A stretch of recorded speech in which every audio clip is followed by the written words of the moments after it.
यति नै थियो एकदमै खुसी लाग्यो मलाई चाहिँ यहाँनिर यसरी बजाउन पाउँदा हाम्रो म त हाम्रो हर्क सम्मान सरको फ्यान पनि हो यहाँनिर यसरी बजाउन मौका दिनुभयो एकदमै खुसी लाग्यो हाम्रो मीना सिंह दिदी हाम्रो भूपेन्द्र दाई सौरभ दाई सबैले धेरै धेरै धन्यवाद यस्तो राम्रो मौका दिनुभयो तर आज है अब खाने पानीको अभियानमा पानी नै लिएर आएको क्या हामी त है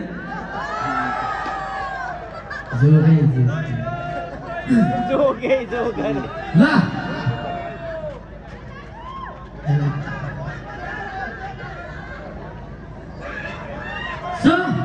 त्यही हो आजलाई चाहिँ यति नै फेरि पनि आउनेछौँ धरान होइन ओके भाइ फेरि आज एकदमै ढिलो भइसकेको छ सो त्यही भएर है